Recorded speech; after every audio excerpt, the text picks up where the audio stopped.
Hi guys, Happy New Year. I hope you're doing well. Basically this video I'm going to do a recap of 2025. Just to look back on in the future, know what I mean, just obviously get more content out there. So like, comment, subscribe, share. If you're new to the channel, do all them. Let's get into it. New Year's 2025, last year. I done nothing, absolutely nothing. And I'm not bothered that I done nothing. Basically, I was with a girl, my ex, and we were going to do something, but she had family problems, like her granddad was, something was happening and all that, so it just wasn't right to have a party, know what I mean? So obviously I never went out with her because they were a bit worried about his health, and with me mates, I just couldn't be arsed going out. That's literally it. I just couldn't be arsed. It was not impersonal. I just said to them, like, I'm not going to enjoy it. I don't want to go out. Cool. So that's how the year started, I guess. And I've got some notes on my phone, so I'm going to be going through. So then, this was all in January, so this is the January part, I guess. So, New Year's, I done nothing. And then, I think the only other, like, big thing that happened was my dad's 70th. We done a surprise birthday for my dad. It was at Goodison Park, the place where we live. It's the best place in the world, Goodison Park. If you're from England, you should know it, if you're a football fan. And yeah, the reason it was special was because Everton was moving out of Goodison Park. And we've moved to another stadium. So the fact that we'd never be there again after this season, we were like, we've got to get it at Goodison. He didn't know it was happening. It was such a good moment for him. He was so happy. And so were we, for helping him have that experience. So yeah, we were at Goodison Park for my dad's 70th and it was good, really good. Not much really to say on it, really, it was just a good little party. Then, in February, that is when I started my PT course to become a gym PT. And I loved it. It was for the Futures Training Group, which I loved. I think it was really good. It was a 3-month course, and compared to university, some people have to do like 2 or 3 years in uni. To be a PT, I had to do 3 months because it crams it all in and does it all in one, if that makes sense. So perfect, know what I mean? I had to take out a loan for it, but because it's education, I'm not paying the loan back yet. I need to earn a certain threshold of money. So technically I got it for free at the minute, know what I mean? So I've got it for free technically. So I've done the PT course, I met some great people. Met Lloyd, he's a lovely lad. Rob, I love Rob. Rich, or Richard, the teacher, he was great. The girls, they were great, yeah. I had a really good time and I learned a lot, and I think it gave me that first push into a career. Because with me, I've never had a career, I've never really bothered about careers for some reason. It's just something that, as a kid, I've never had a dream job, and that's fine if you're in the same situation, whether or not you're a kid or you're older, that's cool. It can happen. So, don't worry about it, you will find something. I think PT's for me, in the long run, like, obviously I've got other stuff like investing and property that I want to do, and side hustles, but as a career, being a PT I think fits me, and my personality I guess. So that covers February, to be honest. Not much to talk about in February really, there ain't much. I'm trying to think back, but no, I've got nothing. So then, April. Now, April was when Elijah reached out to me, and I joined the band. Me and Elijah were in another band called The Word for about 2 years, but then he had to leave because university, it was too much for him to be living in Chester. Manchester was where he had his university, and then rehearsals were in Liverpool, so it was just too much for him, and we all went, okay, yeah, that's cool, don't worry. But the band fell down anyway, so yeah, and he done really well on his solo stuff, Elijah, so well done, Elijah, and thank you for messaging me. Yeah, with the band, I love it. I absolutely love it. I'm so happy I'm in the band. If you haven't seen it yet, check my gig vlog. I'll put it up now so you can click it and watch it after the video. Don't click off the video yet, just keep watching. So that was April. In May was Everton's final game at Goodison Park, and I have not been to Goodison Park since. It was an emotional day. Everyone was crying. Everton won. but it was such a good day. Like, oh my god, everything went on. There was flares, beer, booze. Everyone was happy. Everyone was smiling. Burgers, chips. Oh, the sun was out. It was such a good moment in history to have that as what I've experienced, so I can tell my kids I was at Goodison Park for the last game and all that stuff. Really emotional, because as well, it's the people you sit with every game, and you don't realise, like, these people made your experience at football. You know, you make friends. Like, the men behind me, we'd always speak about the game, and I haven't found that at the new stadium yet. Like, I feel like all the Evertonians are a bit stuck in who's next to me, what can I talk about to them. Obviously football, but we're still getting to know each other. It's only been a couple months at the new ground, which is amazing. The Hill Dickinson, the Hill Dicky, as me and my mate calls it. I love it. Such a good stadium. Best stadium in England, fact. Maybe Tottenham's is better. Me mate, he's a Blue, and he's been to both stadiums, Tottenham's and Everton's. And he said Everton have got a better football ground, but Tottenham's is a better stadium for like other events, and I'm fine with that because it's a football ground. I'm fine having the best football ground in England. So,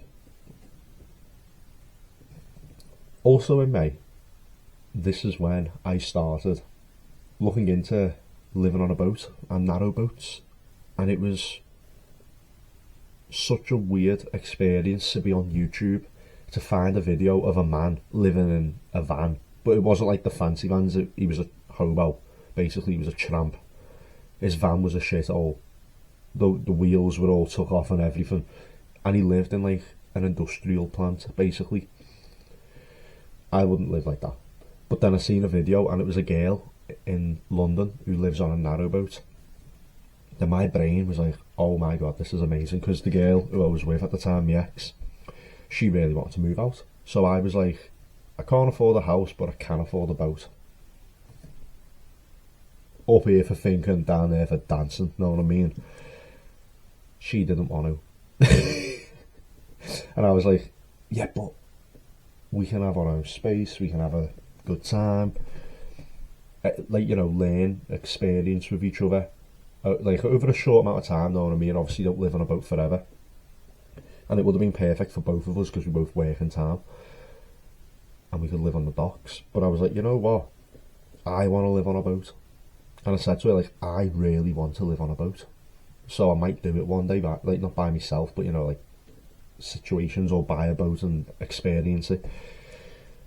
But that's when the boat really came into me brain of, I could move out, because I've always wanted to move out. Like, I'm 24 now, and I've wanted to move out since I was 20, or like, yeah, 20, 21 roughly.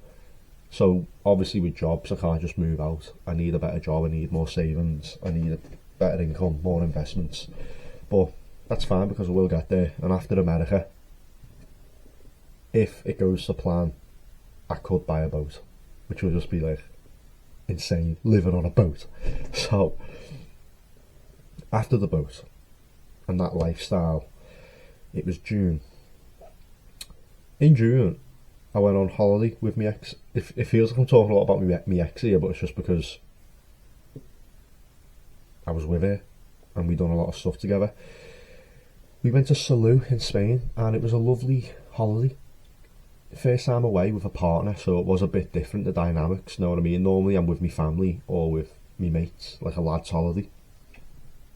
But yeah, Salou, it's a good little holiday. If I were you, go. Don't be confused with the airports though, because we were flying to Barcelona, Ruiz, something like that. So we thought we were in Barcelona. We were miles away, so we did plan to go to Barcelona, but we never, because it was too far, and like public transport was like 2 or 3 hours one way, and then we had to come back, so we didn't do that. But if you go to Salou, it's a nice place. Definitely go. It was really good. In July, my work had a problem with the air conditioning, so the building was roasting, absolutely roasting. So they gave me and Lewis 12-hour shifts, and we'd basically, well, 8 hours extra and then the additional 4 hours that we do. So for 8 hours we'd go around filling up air conditioning units with water to keep the building cool. So the original air conditioning broke, so they rented hundreds, because this is a big building, hundreds of air conditioning units. Like they were probably about like this big, like big things, and we just filled them up with water, and it was really easy. Like it was a good little day. Like, okay, we'd do 3 a week, 3 of them out of the 5, because like if you do 12-hour shifts, you're out the house for like 14 hours with travel, because we live far away from town. So the 12-hour shifts did help with money and all that, know what I mean? And during this time I was getting my money up a bit and thinking of what I could do with it. Well, I know what I'm going to do with it, as in like I've always been the same for ages. So yeah, that was the 12 hours. Really, it was just 12-hour shifts. It didn't really do much. It was just 12-hour shifts. Then I had a job interview. My first job interview with a gym. And it was for ABS, or Absolute Body Solutions, ABS, whatever it's called. And it went terrible. It just went terrible. I was going to be late for it, but the bus was packed. And I messaged them and said, listen, I had no idea school kids would be out of school at 1 o'clock. Like, what's happened? Why are school kids out at 1 o'clock nowadays? So there was bad traffic, it was roasting, like really hot. I got to the gym and I was like sweating already. And then I had to go through like a workout session. Now, I'm not putting the blame on them. I'm not doing that at all. Like, I'm not doing that. But it was completely different to what I expected it to be. Like the application process, or like the interview. I did know we were going to be working out, but I don't think they done it well, in my opinion, because what I've learned from PT and how I train myself, I think they done it quite dangerously, and that's the truth. And I'm not trying to cry myself to sleep or anything over it, or chat shit about the company, but I really value stretching. Like, you know, before a session, give yourself a little stretch and all that stuff. I value that because injury, know what I mean? Like, it gets your muscles ready, it makes your body know, oh, I'm going to do something now. It gets your muscles just prepared. There was no stretching at all, which is weird. Then as well, like, not even like getting my heart rate up, it was just straight into it, like, oh yeah, we're working out now. And I was like, oh, okay, yeah. So my body weren't ready for it. And as well, it's a training method that I've never done. Like, it was high intensity. So I done a couple of exercises and then had like a 30-second break and then carried on. Now I've never trained like that, and I probably never will, just because I don't like it and it's not my goal to do that. So considering they didn't warm me up, and it was one of the hottest days in England that year, like, not ever, but like it was really hot that day, and there was no like sort of warm up in any way, considering I was in the course for the last 3 months, getting taught by someone to say, when you get a new client, you've got to look after them, you've got to put them through like a survey of questions to make sure they're healthy enough and like what your boundaries are, and as well to get them ready to work out. Now obviously I do work out, so maybe that's where they're getting confused, but it was dangerous because as well, one of the exercises that I done was shoulder press standing. So I've got weights in my hand, and this guy, he's built, like, don't get me wrong, like he's a healthy guy, and I don't doubt that he wouldn't be able to lift me, but he's smaller than me, and I'm quite small anyway. I'm not the tallest person ever. I'm not small, I'm just average, but I'm not tall. So I had the dumbbells above my head, and this like on the third or fourth rep, and I said to him, I feel dizzy. I said, I've had nothing to drink, I haven't warmed up, it's one of the hottest days in the year, and I've basically had to run here, like I was speed walking through town to get to the gym. And he said, don't worry mate, if you fall, I've got you. which is great. Thanks, I appreciate it. But who's got the weights above my head? So if I faint and my arms do that, crush my skull. What, mate? Want me to crush my skull to not get a job? Like, when he said it, I don't know if this is me being autistic or just weird, or like however my brain works. I just thought, what are you on about, mate? I don't care if you've got me, because if I fall down, I fall on the ground, on the body, and I get up after, I faint and I'm fine. I'm bothered about the weights that could hit me here and crack me skull, like me eye socket, or knock me teeth out, or break me neck. And my brain just switched off now. I was like, this is bollocks. I was like, what does he mean? He's got me. I'm doing shoulder press. But anyway, I'm rambling on now. So, that was July. I didn't get the job, believe it or not. But it was my fault for saying, I can't do it. Like, I'm going to faint and all that. Like, I didn't know it. Well, I never fainted, so I weren't going to faint. But I was dizzy. And like, as I was doing it, I was panting and I was dizzy. And I was like, mate, I'm clearly not well. And as well, I'm clearly not fit enough to do that workout. So, as a PT, as he is, he's meant to look after me. And he didn't, in my opinion. So, I know as a PT you've got to push people, but he really didn't look after me, and I'm healthy. I don't care what anyone says. I ride my bike from Manchester. I ride my bike to work, up and down hills and on flat surfaces with the wind in my face in December. I've been doing it during the winter. I lift weights 3 to 6 times a week, and now I'm doing calisthenics. I am healthy, end of. But I couldn't do that workout, so fair play to him, because he clearly can. He's healthier than me, and that's fine. But yeah, I'm rambling on because I'm bitter and salty about it. But yeah, I never got the job. Then, so that was July. Then August came. Now in August, this is when me and my ex had like a tricky time in the situation, in the relationship, and this is like when it ended basically, like August, September times. But yeah, we were just going through stuff. She's a lovely girl. It's just it didn't work. Now that I am single, I'm happy. Like, I'm happier, know what I mean? Like, at the time I was sad, obviously, but yeah, I'm happier now. Also in August, the band rehearsals was flying. Like, oh my god, we were just doing well, really, really well with the band. That's when it started to gel a bit more, if that makes sense. So we were doing really well, to be honest, and it was going, you know, it's a bit annoying how it ended, but I'm actually happy because it's better now. As well, what happened in August was David Lloyd's interview. In case you don't know, David Lloyd's is a really good brand of gym in England. Basically, like, it's the fancy gym. If you want to go to a gym in England, David Lloyd. I loved it. I really wanted the job. I fell in love with it, with like the whole system and what it looked like and everything, but I didn't even hear back from them. They just didn't, well, the other ones never as well. They just didn't message me. And I was gutted. I was gutted because it was like, oh my god, this would be really good for me. But, oh well, I never got it. Cool. Move on, I guess.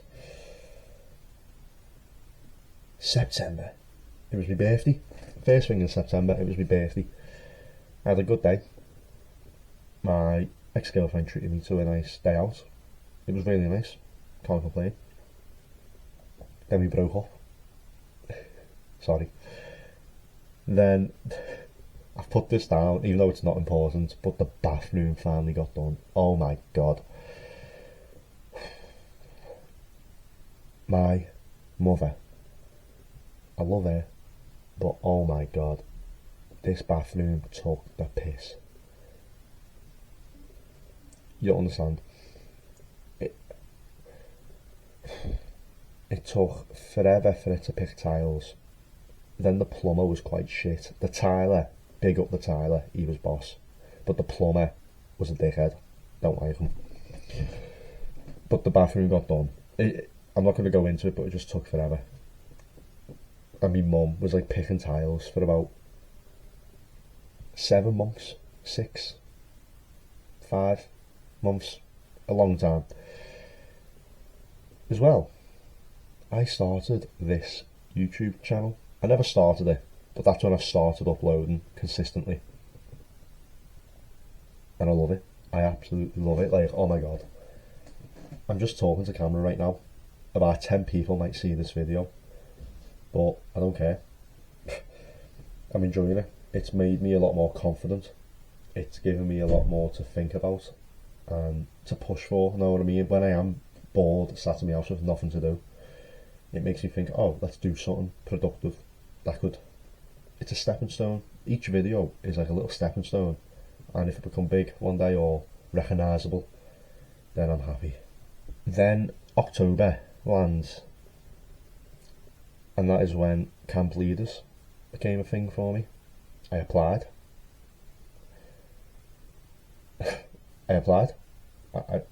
That's all I can say. I applied and it was amazing. It was just a really good idea to do it. Going to America is just going to open my eyes up to the world, I think, and it's going to change me in a good way. That's why I'm making videos as well, because I want to be a content creator for them, because that'll be quite cool, because I'll get paid, they'll get content. It's the whole way of the channel. If I could basically get that, then it's like I've been promoted in the YouTube world. So yeah, Camp Leaders, can't wait. I'm really looking forward to it. Looking at my notes, October was a big month for me. So then was the first gig with the band. Oh my god, we couldn't wait. We could not wait. It was such a good... Oops. It was such a good time. I'm probably not going to edit this video. I might just put them all together and upload it, so you can get the raw footage of me. And my camera, I don't think my camera stays in focus. I need a new camera, but that's another story. But the first gig at the Zanzibar in Liverpool, but 2 days before, the lead guitarist said, oh, there's more shit running through my life than a sewage pipe. Really sorry lads, but I can't do the gig. Now if anyone's in music, you know, when you've got a gig, you do the gig. When you're starting off, and it's when you're big as well. So the big message he sent, I read it and I was like, shit, something's bad's happened. So I message him privately and say, hiya mate, hope you're alright. Gutted you can't do the gig, but it sounds serious, whatever's happened. I'm here for you, you're my mate. I hope everyone is alright, because how he worded it, it sounded like someone died in his family. It sounded like someone got cancer in his family. It sounded like he broke his wrist and he couldn't play guitar. But then basically all that happened was his mate's granddad died, which is sad, you know, I don't want no one to die, but it's life. His mate's granddad died, and his mate's family couldn't afford the funeral, which is understandable. England is a shithole, and it's quite hard to afford stuff, and funerals are expensive. So anyway, he decided to help his mate out, which is great, but you know, he helped his mate out by doing another gig instead of our gig, all by himself, so solo, for him to get money to give to his mate, which is lovely when you think about it. But Elijah said to him, I'll give you the money, please do our gig, we've all been working for it, all of our families are coming, it'll let everyone down, I'll give you the money. And he was like, no, I'm doing this gig all by myself, just playing his fucking shitty acoustic guitar. You know, it happened, so he got kicked. But we had a good gig, me, George and Elijah. So yeah, Bobby left the band, got kicked. But then Alfie joined. Oh, Alfie, such a good guitarist, he's so good. I've just got nothing bad to say about the kid. He's kind, friendly, caring, but he's amazing at guitar, and I'm so happy I've met him. He's just a sound lad. I'm happy I've met all the band lads, but with Alfie it was like, I met him because Bobby left. If Bobby never left, I'd probably never have known Alfie, so I'm happy that happened, to be honest, because I do like Alfie, he's sound. Then I was just meeting new people with the band, obviously, but as well, that is when I went to church for the first time. and I spoke to Norma, and if you've watched the videos, you know I go to church now, which is weird. Even though I'm not a Christian, I just go because I've got Christian values, I guess, and I'm worried for England, maybe. But I just go to church because why not? Something to do, you know what I mean? I've got nothing else to do on the weekend, I might as well. Then on Halloween night, I went to Wolverhampton, all by myself, sort of. I went to watch a gig from Skindred, they're a reggae metal band. And basically, last year, like 2 years ago, or a year and a half ago, I met two men at a Skindred gig. And I just became mates with them. I gave them my number. We talk every blue moon. And then I just said to, like, this was beforehand, I was like, oh, do you want to come to the gig? And he said, oh no, we're doing it in Wolverhampton this time. And I went, what do you mean? And I thought they were both from Liverpool, but they weren't. One was from Wolverhampton, Chris and Pete, that's the people. So long story short, I stayed in Chris's house. I didn't know who he was, I just stayed and slept the night. It was a bit dangerous, but like cool, because I was fine, you know what I mean? But I got picked up by Pete and Carl. Now I love all of them, they're really good lads. Pete and Carl, they like know each other through like someone else, like Pete's daughter. So I went out with them, and it was great to be with people who enjoy my music, because I am like a bit more alternative. My mates in Liverpool don't like my music, they don't listen to it, they don't like it, they fucking hate it. But being with people who enjoy that music, because I go to gigs alone, like Soft Play, Idol, Skindred, I've done it all alone because I've never had people to go with. But this gig, I went with them.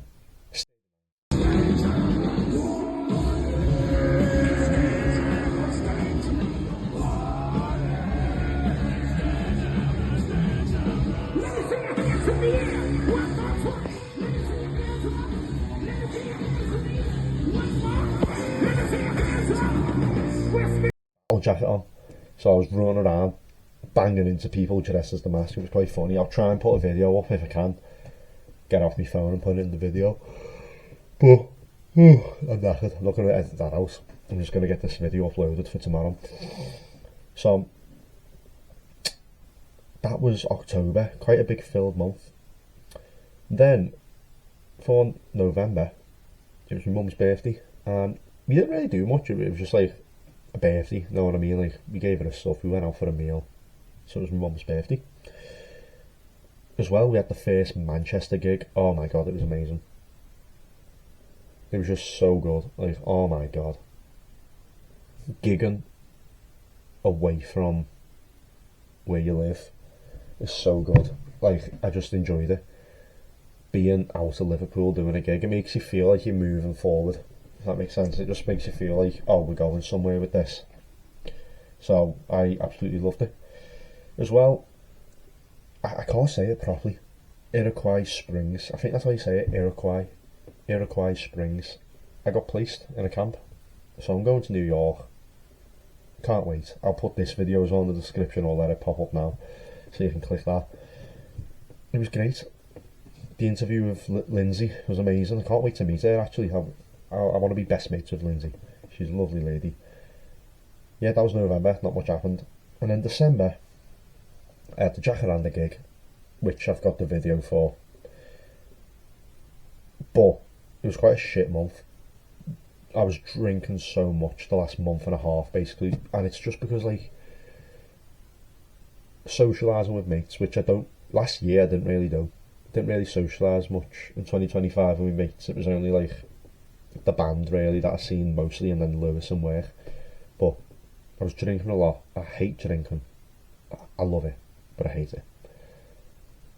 I like to value my health. I don't like drinking too much. It costs a lot of money, but I was doing it because I was with mates, you know what I mean, or like going on dates with like girls and all that. So now that it's over, I guess I don't have to, because as well, I just felt like crap over this period in December, just because it was like, the weather's shit. I'm drinking more. I just don't like it. But luckily, it's over, and that was my year. Christmas and New Year's time was good. I enjoyed Christmas Day, I enjoyed New Year's. It's currently January the 1st right now as I'm recording. I'll probably upload this tomorrow. on the 2nd, but yeah, that's been my year. There's not much to talk about, just doing a video really to upload it, and I'm going to do a video for 2026, so I might do that in a couple of days, like in a week maybe, after that uploaded, just to talk about what I want in the new year, the year ahead, and I might actually do a review on it. If I do YouTube like proper, I could come back to this video at the end of 2026 and see how, no, not this video, the next video, come back to it at the end of 2026 and be like, oh my god, I done this, I done that, and like tick off stuff that I said I'd do. That could be a good idea, but yeah. The lighting seems terrible in this video, but oh well, I'm not bothered. Like, comment, share, subscribe. Smile. Be happy. And just do stuff that you wouldn't think you'd do. Like church, be in a band, learn an instrument. Yeah. That's all I'm going to say really. In a bit. Have a good year.